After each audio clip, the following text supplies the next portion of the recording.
السلام علیکم ورحمۃ اللہ وبرکاتہ۔ جیو پاک زندگی اس پروگرام کے ساتھ آپ کی ہوسٹ فائزہ خان ایک بار پھر آپ کی خدمت میں حاضر ہے۔ جیو پاک زندگی ایک ایسا پروگرام ہے جس میں ہم پاک زندگی گزارنے کے طریقوں کو سیکھ رہے ہیں۔ وہ زندگی کیسی ہو جس میں ہمارا کلام پاک ہو، سوچیں پاک ہوں، بصارت پاک ہو، ہمارے معاملات پاک ہوں، ہمارے تعلقات پاک ہوں، ہمارے افکار پاک ہوں۔ ایسا ہی ایک خوبصورت سلسلہ ہے جس میں ہم اور آپ اکٹھے سفر کرتے ہوئے یہاں تک آ پہنچے ہیں۔ جیسا کہ آپ جانتے ہیں اس پروگرام میں ہماری مہمان خصوصی ہیں استاذہ نگہت ہاشمی۔ جزاک اللہ استاذہ ایک بار پھر تشریف لانے کا، وقت نکالنے کا اور رہنمائی فرمانے کا۔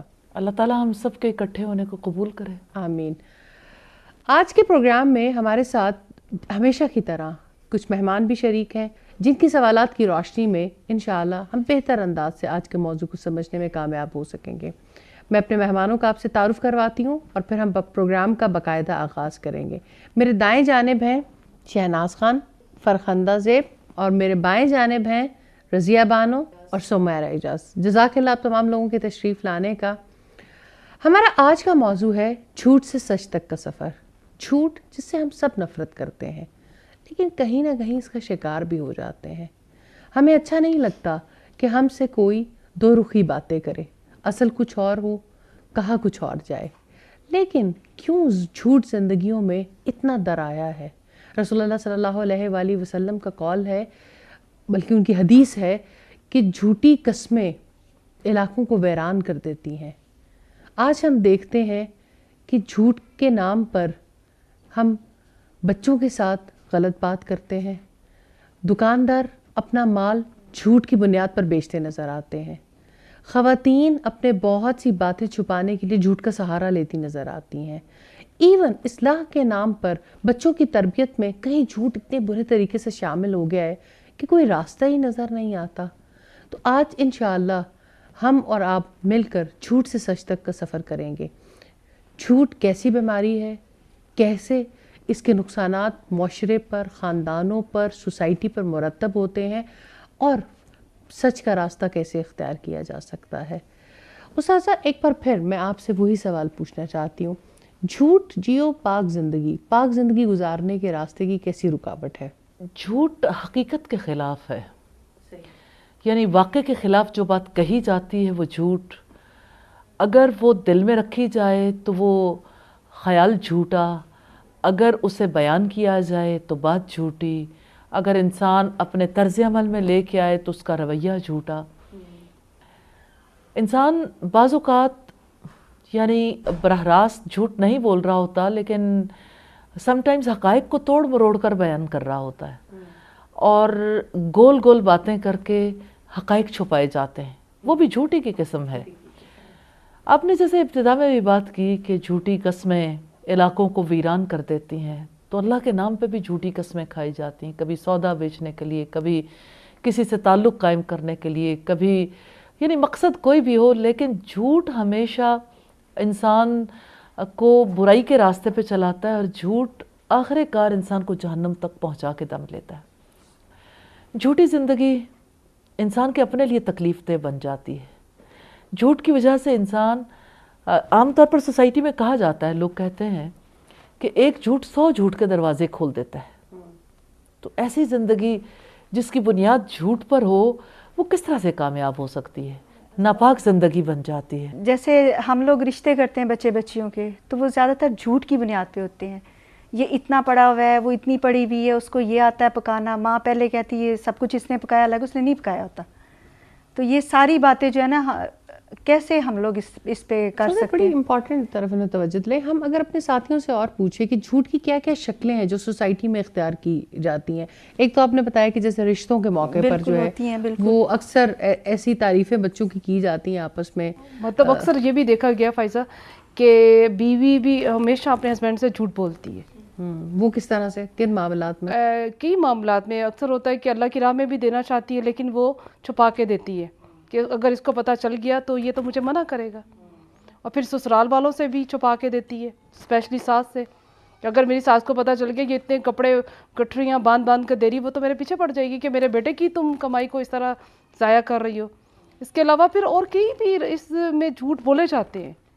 ایک جھوٹ کے بدلے یہ بھی ہم دیکھیں گے کون سا جھوٹ کیا، یہ جھوٹ بھی جھوٹ کے زمرے میں آئے گا یا اور چیزیں. میں چاہتی ہوں کہ ہمارے ساتھی اور تھوڑی سی اس طرح کی مثالیں جیسے بچوں کو بھی ہم کہتے ہیں نا کہ فون آ گیا کہہ دو میں گھر نہیں ہوں، تو اس میں بچوں کا پھر کیا، بچوں پہ کیا اثر پڑتا ہو؟ بچے ٹریننگ لیتے ہیں جھوٹ کی. ابھی بات کر رہے تھے نا، تو میں الحمدللہ کوشش تو میں کرتی ہوں کہ نہ جھوٹ بولوں. تو ابھی مجھے ہوا ہے کہ جیسے میری بہو آئی ہیں تو کوئی چیز وغیرہ بناتی ہیں پکاتے ہیں ہم، تو میں اس کے نام کر دیتی ہوں، بچوں کو بتاتی ہوں، ہسبینڈ کو بتاتی ہوں کہ یہ میری بہو نے بنایا.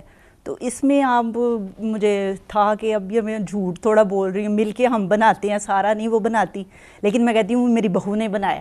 تو اس میں بھی میں پوچھنا چاہ رہی تھی کہ جھوٹ بولا جاتا ہے، کہ اس میں بول سکتے ہیں کہ نہیں بول سکتے. جی استاذہ یہ بات کرنا چاہ رہی تھی کہ جیسے اب ہم جاتے ہیں کسی بھی کوئی مسائل کے لیے، عدالتوں میں جاتے ہیں، کچہری میں جاتے ہیں، تو اس کو جیسے وہ انہوں نے ایک رشوت فارم میں لینا ہوتا ہے، لیکن وہ اس کو کہہ رہے ہوتے ہیں کہ نہیں یہ ہماری فیس ہے، تو وہ اس کو رشوت کو انہوں نے فیس کا نام دے دیا ہے. تو وہ اگلے کو نیکسٹ کو بھی نہیں سمجھ آتا کو جو رشوت کو، تو بالکل صاف حدیث ہے کہ بھئی رشوت لینے والا اور دینے والا جہنمی ہے، لیکن انہوں نے اس کو اس فارم میں اتنی تکلیف ہوتی ہے کہ وہ کہتے ہیں کہ نہیں یہ تو ہماری فیس ہے، اس کے بغیر تو ہم کام بھی نہیں ہو سکتا جب تک ابھی ہماری فیس نہیں دیں.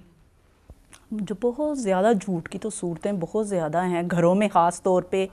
اور ہسبینڈ کو بھی میں ابھی پچھلے دنوں، آپ جب جھوٹ پہ بات کر رہے ہیں تو مجھے آ رہا ہے کہ اگر جو جھوٹ بولنا نہیں بھی جاتا، یہ رشوت وغیرہ کا بھی چکر ہے کہ نہیں کرنا چاہتا، تو پھر بھی معاشرہ اس سے کرواتا ہے لازمی، اور کرنا پڑ رہا ہے اس کو. معاشرے کرپٹ ہو جاتے ہیں، کیا ہو سکتا ہے پھر؟ جھوٹ کی وجہ سے علاقے ویران ہو جاتے ہیں، کاروبار سے، رزق سے برکت اٹھ جاتی ہے. جب انسان اپنے مال کو بڑھانے کے لیے جھوٹ شامل کرتا ہے، جس وقت وہ اپنے تعلقات کو بہتر بنانے کے لیے جھوٹ بولتا ہے، تو تعلقات میں بہتری نہیں آتی. چھوٹی چھوٹی باتوں میں جب آپ کو کوئی سٹریس ہوتا ہے، آپ آفس میں ہے اور کوئی آپ سے چیز پوچھی جائے کہ کدھر ہے، چلی گئی تھی، آ گئی تھی، تو میں نے دیکھا کہ لوگ ہلکے سے سٹریس میں آتے ہیں اور وہیں پر ایمان پہ سودا کر دیتے ہیں اور ایک غلط بیانی کر دیتے ہیں. میرے ساتھ ایک بچی کام کر رہی تھیں، ان کو جب میں نے کسی بات کے بارے میں پوچھا تو انہوں نے ایک بات کہی، لیکن تھوڑی دیر کے بعد ایمان باقی ہو تو ریئلائز ہوتا ہے. وہ میرے پاس آئی، انہوں نے کہا کہ میں نے آپ کے ساتھ جھوٹ بولا ہے،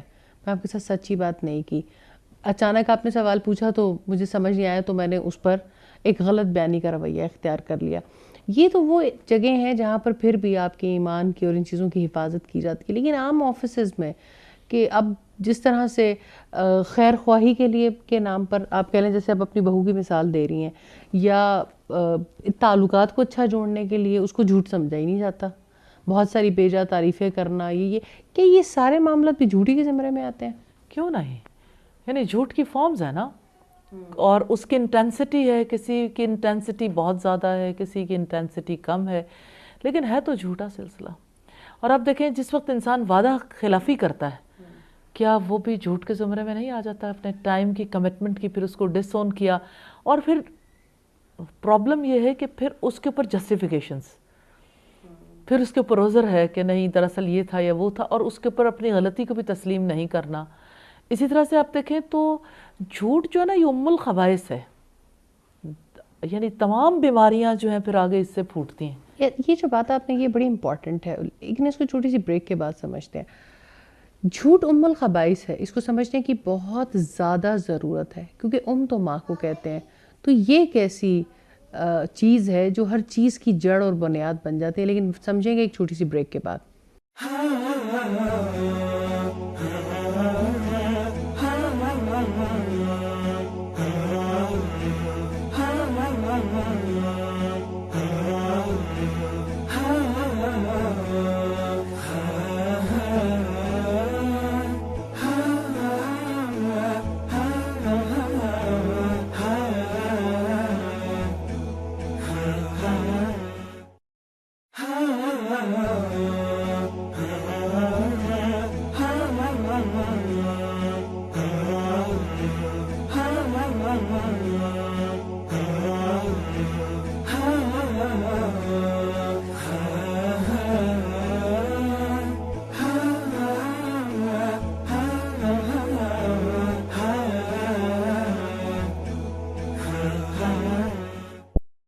استاذہ بریک پہ جانے سے پہلے آپ کہہ رہی تھی کہ جھوٹ ام الخبائث ہے. یہ ام الخبائث کیسے اور ام الخبائث سے کیا مراد ہے؟ اس سے مراد یہ ہے کہ اس سے پھر ساری اخلاقی برائیاں جنم لیتی ہیں. ظاہر ہے ہر ایک کا رشتہ جا کے جھوٹ سے جڑ جاتا ہے. اور جو کہا جاتا ہے کہ ایک جھوٹ بولنے کے لیے آپ کو 100 جھوٹ بولنے پڑتے ہیں. ظاہر ہے کہ وہ اسی وجہ سے کہ جھوٹ چھپتا نہیں, جھوٹ کے پاؤں نہیں ہوتے, لیکن جھوٹ جو ہے وہ ساری نیکیوں کو دیمک کی طرح چاٹ جاتا ہے. نبی صلی اللہ علیہ وسلم نے ارشاد فرمایا آیت المنافق ثلاثن, منافق کی 3 نشانیاں, جب وہ بات کرے تو جھوٹ بولے, جب اس کے پاس امانت رکھوائی جائے تو خیانت کرے, اور جب کبھی وہ وعدہ کرے تو وعدہ خلافی کرے. تو منافق جو ہے جس کے دل کے اندر شر ہے اور زبان پہ خیر ہے, تو دل کے اندر شر رکھنے والا جو ہے دراصل جھوٹا انسان ہے. رسول اللہ صلی اللہ علیہ وسلم کے بارے میں آپ کے دشمن بھی کہتے تھے جب دیکھتے آپ کو کہ یہ چہرہ کسی جھوٹے انسان کا چہرہ نہیں ہو سکتا. اس بات سے ہمیں یہ پتہ چلتا ہے کہ جھوٹ کے اثرات انسان کے چہرے پر بھی مرتب ہوتے ہیں اور اس کے کردار پر بھی, اس کی روح پر بڑے گہرے اثرات مرتب ہوتے ہیں. اور جھوٹ کی وجہ سے انسان کی سائیکی بدلتی ہے, اس کی نفسیات پر بڑا گہرا اثر پڑتا ہے. استاذہ ایک اور بات جو میں آپ سے پوچھنا چاہتی ہوں کہ چلیں یہ تو پتہ چل گیا کہ جھوٹ ہماری سوسائٹی میں بہت بولا جا رہا ہے, ماں باپ بچوں کو جھوٹ سکھا رہے ہیں, بچے آپس میں جھوٹ بول رہے ہیں, آفیسز میں جھوٹ بولا جا رہا ہے, منڈیوں میں رشوت جھوٹ کے ہے, نام, منڈی کے عدالتوں میں جھوٹ ہے, سودا بیچنے کے لیے جھوٹ ہے, پارلیمنٹ میں جھوٹ ہے, یہ ساری بات, اور پھر اس جھوٹ کو ڈیفینڈ بھی کیا جاتا ہے. حل کیا ہے, نکلیں کیسے, سچ کی طرف کیسے جائیں؟ جھوٹ سے سچ تک کے سفر کے لیے بڑا ہی سادہ آسان راستہ ہے. نیکیوں کا موسم بہار, رمضان المبارک اور نبی صلی اللہ علیہ وسلم کی دلائی ہوئی توجہ. آپ صلی اللہ علیہ وسلم نے فرمایا کہ جس نے روزہ رکھنے کے باوجود جھوٹ بولنا نہیں چھوڑا, اللہ تعالیٰ کو اس کے بھوکا پیاسا رہنے کی کوئی ضرورت نہیں. اس حدیث سے ہمیں بہت پیارے طریقے سے آپ صلی اللہ علیہ وسلم کی تربیت کا انداز ملتا ہے, اور آپ کا ڈراوا بھی, اور ایک لحاظ سے جھوٹ چھوڑنے کے لیے ترغیب دلانا بھی, کہ جب کوئی روزہ رکھے تو روزہ رکھنے میں اگر اوورال دیکھیں تو جو چیزیں چھڑوائی گئیں جیسے کھانا پینا, جیسے خواہشات ہیں, تو یعنی اس کے اوپر مستقل پابندی تو نہیں ہے. جس وقت روزہ افطار ہوتا ہے تو اس وقت ان تمام چیزوں کی اجازت ہوتی ہے. پھر جس وقت رمضان گزر جاتا ہے تو پھر اللہ تعالیٰ کی طرف سے یعنی ان سب چیزوں کے لیے چھوٹ دے دی جاتی ہے. حلال چیزوں کو چھڑوا کے رب العزت نے یقین دلایا ہے کہ تم حرام چھوڑ سکتے ہو, اور جھوٹ حرام ہے. جھوٹ ظاہر ہے کہ ایک ایسی بڑی برائی ہے جس کی وجہ سے برائیاں جنم لیتی ہیں. اس وجہ سے خصوصی طور پر آپ صلی اللہ علیہ وسلم نے جھوٹ کی طرف توجہ دلائی. اور سچی بات یہ ہے کہ روزے کی حالت میں ایک انسان کی کیفیت فرق ہوتی ہے, اور جن باتوں کو اسے عام حالات میں یقین نہیں آتا, روزے کی حالت میں اسے یقین نصیب ہوتا ہے. مثال کے طور پر آپ دیکھیں جیسے کسی کو شدت کی پیاس لگی ہے, شدت کی بھوک ہے, اور اس کے پاس ساری نعمتیں میسر ہیں اور تنہائی بھی ہے, پھر بھی روزہ نہیں توڑتا. عام حالات میں تو انسان کو شک ہی رہتا ہے, جانے میں یہ کام کر سکوں یا نہیں, جانے میرے اندر خدا خوفی اتنی ہے یا نہیں.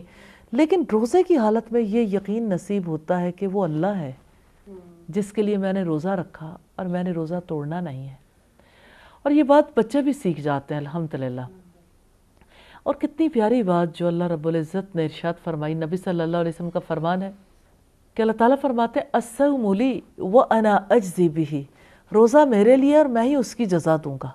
سبحان اللہ. تو انسان کو اس کے دل کو یہ یقین ہوتا ہے کہ روزہ میں نے رب کے لیے رکھا ہے, اور اگر رب نے کہا تو میں نے رب کے کہنے پہ جب کھانا پینا چھوڑ دیا تو میرے لیے جھوٹ کو چھوڑنا بھی ممکن ہے.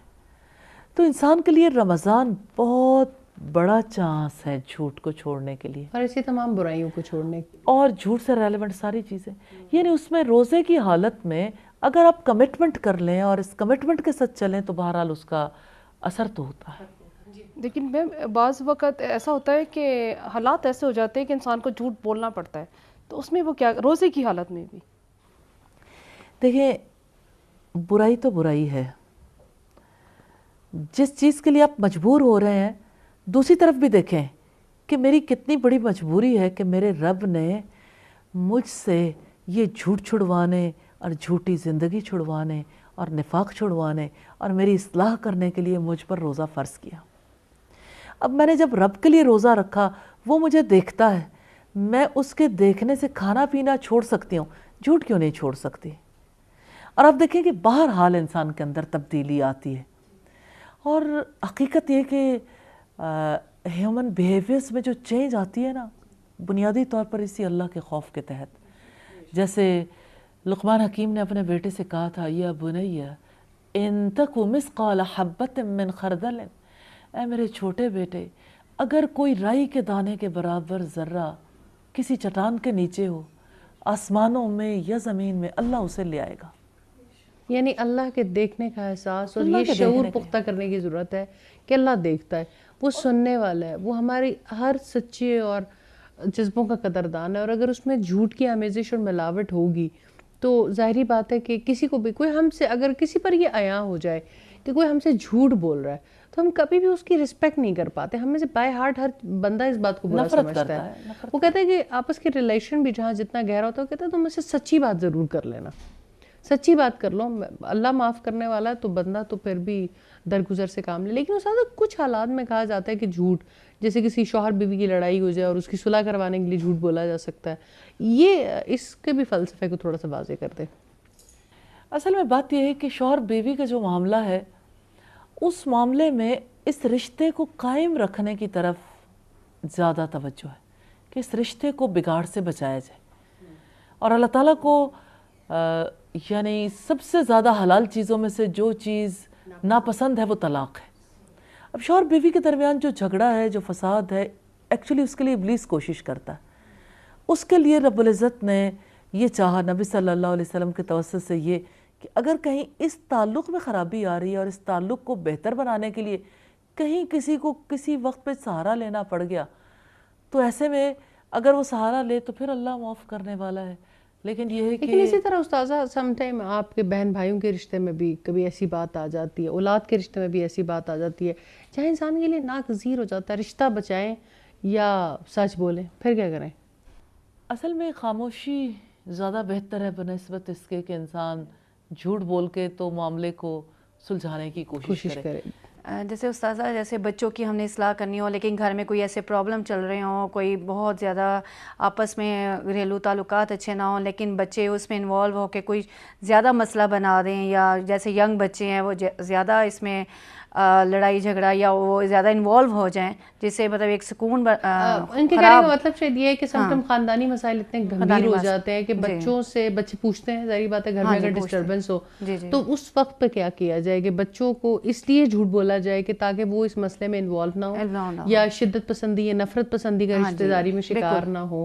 حکمت کی ضرورت ہے، جن باتوں کے بتانے کی ضرورت نہیں تو انہیں کہیں کہ ہم آپ کو بتائیں گے ضرور، لیکن ابھی یعنی کہ حالات اتنے واضح نہیں ہیں تو آپ تک انشاءاللہ بات کریں گے. یعنی جھوٹ اس صورتحال میں بھی نہیں بولا جائے گا لیکن سچ بھی نہیں بولا جائے گا. نہیں اس میں تو انہیں بتا دیا جائے کہ ابھی یعنی حالات واضح ہوں گے تو آپ تک ضرور بات کریں گے انشاءاللہ. میڈم بچوں کی اصلاح کے لیے یہ بھی کر سکتے ہیں کہ جیسے بچہ نماز نہیں پڑھتا، اسے کہیں جی تم نماز پڑھو گے، اللہ تعالیٰ کی طرف سے تمہیں چیز آ رہی ہے، تحفہ آ رہا ہے، ٹافیاں گولیاں ان کو دے دی یا جیسے چاکلیٹ دے دی، تو یہ کر سکتے ہیں. تو بات یہ ہے کہ جب جھوٹی صورتحال رکھیں گے تو بچوں کے اندر یعنی وہ پازیٹیوٹی جو اسلام لانا چاہتا ہے اور انہیں جو حق پہ قائم کرنا چاہتا ہے وہ ممکن نہیں ہوگی. جیسے بہت سے لوگ ہیں اپنے بچوں کو یہ کہتے ہیں کہ اچھا تم فلاں کام کرو گے تو تمہیں کوئی پری آئے گی تو فلاں چیز دے جائے گی یا کوئی فرشتہ دے جائے گا، تو یہ سچ نہیں ہے. اچھا اب یہ ہے کہ ڈائریکٹلی یہ کہا جا سکتا ہے کہ اگر آپ ایسا کرو گے تو میں آپ کو دوں گی، تو اس میں کوئی حرج کی بات نہیں. آپ نے اسے یعنی تھوڑا ریوارڈ ہی کرنا ہے نا، تو ریوارڈ آپ خود کر لیں.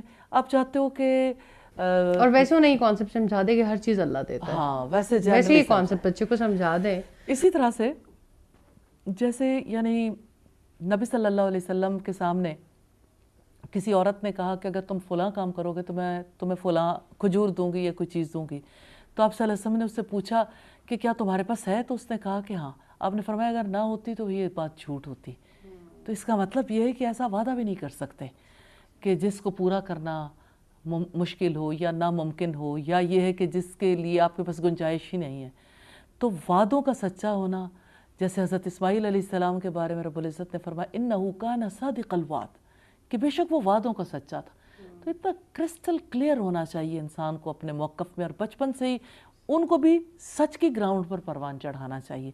اور میں سمجھتی ہوں کہ بچوں کی بات بھی ضرور کرنی چاہیے، لیکن ہمیں اپنی بات ضرور کرنی چاہیے. استاذہ اپنی بات کرنا تو بہت ہی ضروری ہے، کیونکہ اصل میں ہم بڑے ٹھیک ہوں گے تو بچوں کی تربیت کر سکیں گے، یہ سمجھتے ہیں. لیکن ایک مختصر سے وقفے کے بعد، ایک چھوٹی سی بریک کے بعد دوبارہ حاضر ہوتے ہیں.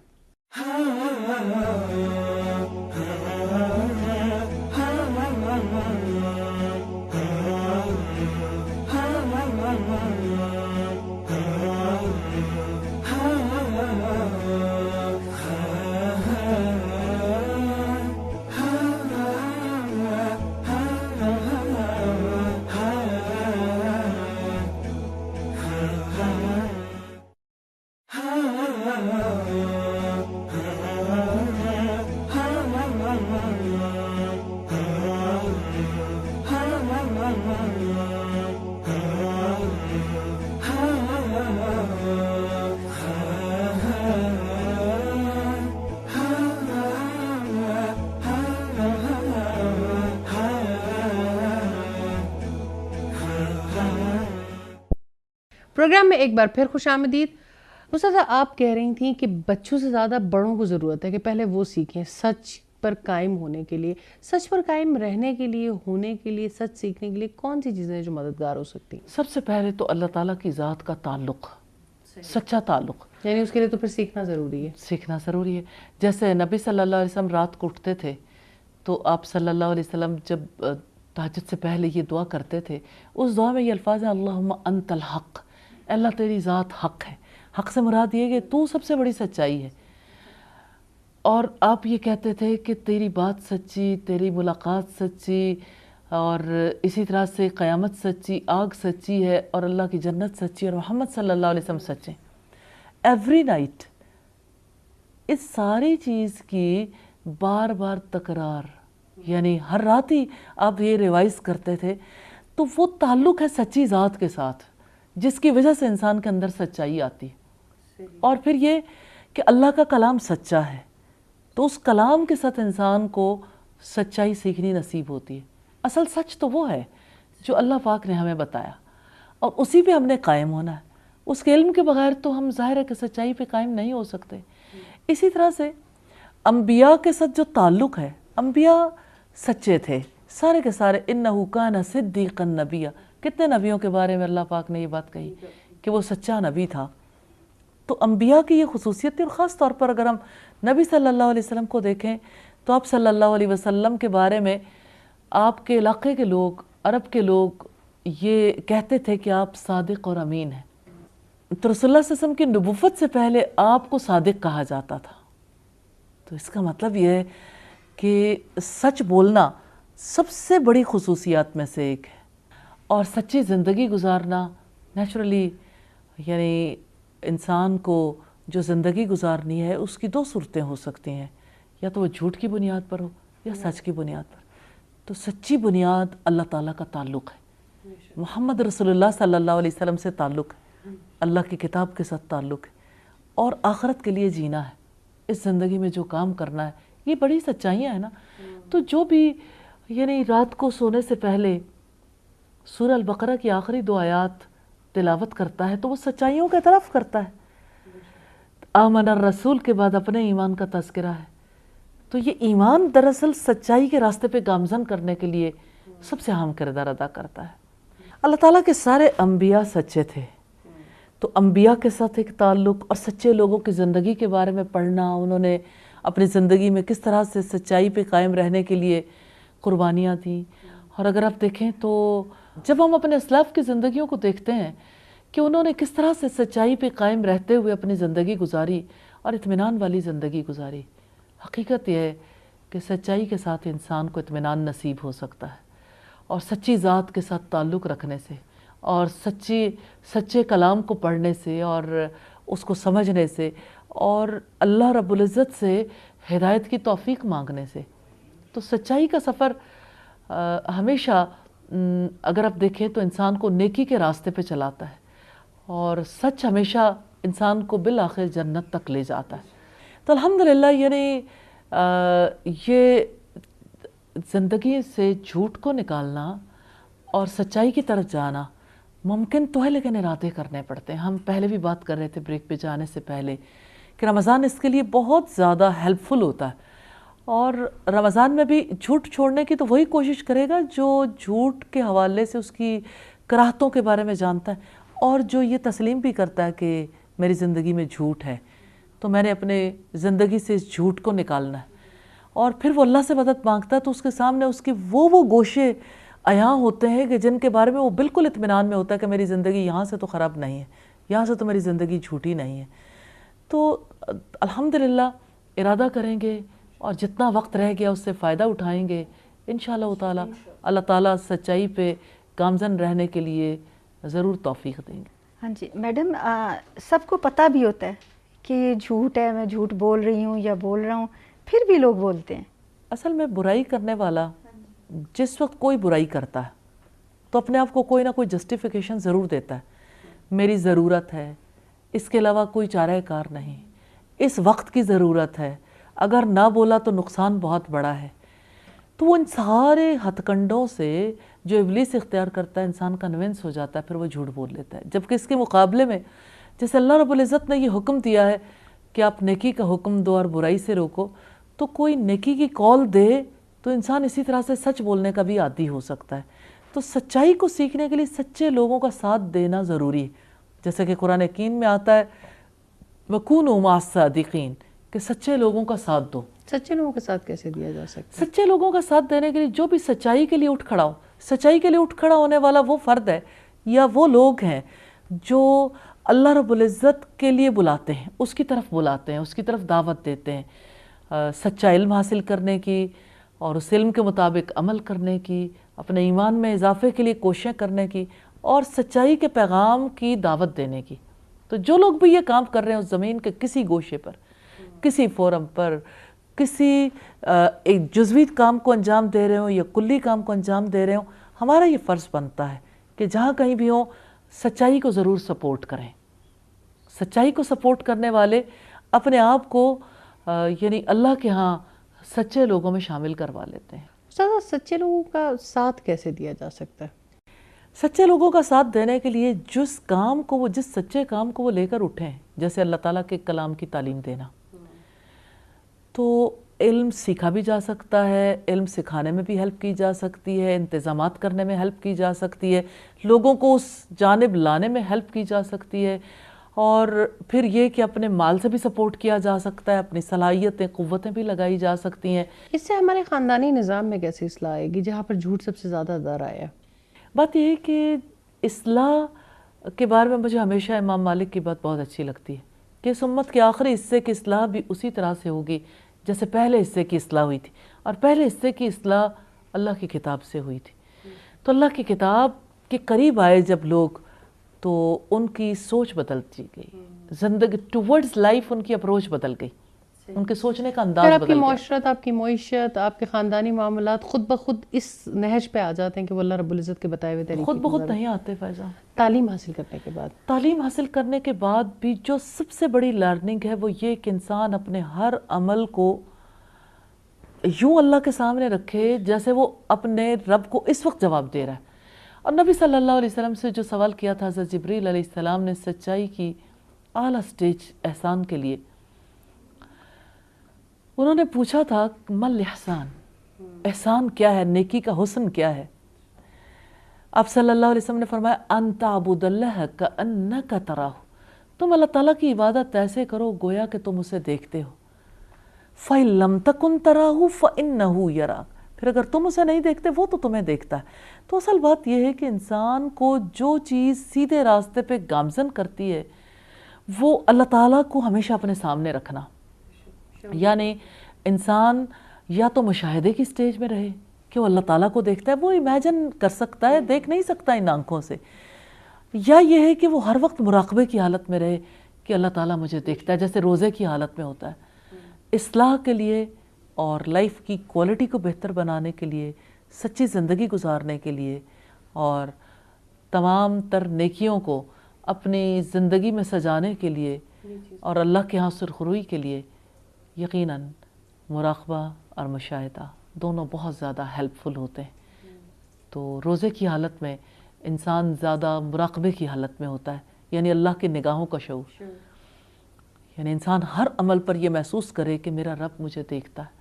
ہم نے جی ایک دفعہ ایک لوگوں سے چھوٹی سی اسائنمنٹ کروائی کہ آپ لوگوں نے اپنے گھر میں ٹی وی سیٹ پہ اور جو آپ کے پاس ڈیوائسز ہیں اس پہ یہ لکھ کے لگانا ہے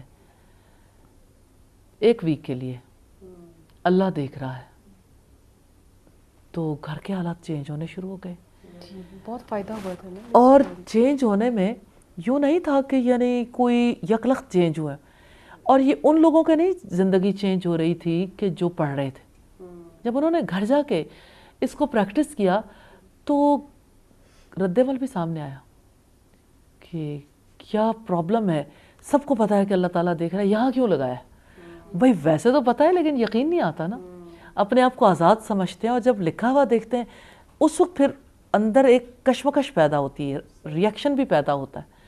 لیکن اس ریاکشن سے نکالنے کے لیے پھر دائی کا کام ہے کہ وہ دعوت دے اور کہے کہ نہیں، یہ تو ہم نہیں بھی چاہیں گے تو کام تو ہو رہا ہے، اللہ تعالیٰ تو دیکھتا ہے، لیکن ہمیں اس کا یقین نہیں آتا، جس کی وجہ سے ہم پھر برائی کے راستے پہ گامزن رہتے ہیں اور آسانی سے وہ برائی کر گزرتے ہیں. جبکہ جب ہماری توجہ اللہ رب العزت کی جانب ہوتی ہے اور یہ یقین ہوتا ہے تو ہمارے لیے برائی کو چھوڑنا آسان ہو جاتا ہے. الحمدللہ. جزاک اللہ استاذہ، ہمیشہ کی طرح رہنمائی کرنے کا، سمجھانے کا اور سکھانے کا. میں یہاں پر اپنے مہمانوں کا بھی شکریہ ادا کرنا چاہتی ہوں. الحمدللہ جھوٹ سے سچ تک کا سفر تبھی ممکن ہوگا جب اللہ کے دیکھنے کا احساس دل میں پوری طرح سے جم جائے گا، اور یہ احساس بغیر علم اور اس علم پر غور و فکر کے بغیر نہیں آتا، کیونکہ یقین کی پہلی منزل تو پھر علم ہی ہے. تو ضرورت ہے اللہ رب العزت کے کلام کے بارے میں علم حاصل کرنے کی، اس کی معرفت کے بارے میں علم حاصل کرنے کی. اس کو جانیں گے تو اس کی مانیں گے. انشاءاللہ اگلے پروگرام میں کسی اور موضوع کے ساتھ حاضر ہوں گے. جب تک کے لیے اجازت دیجیے. السلام علیکم ورحمۃ اللہ وبرکاتہ.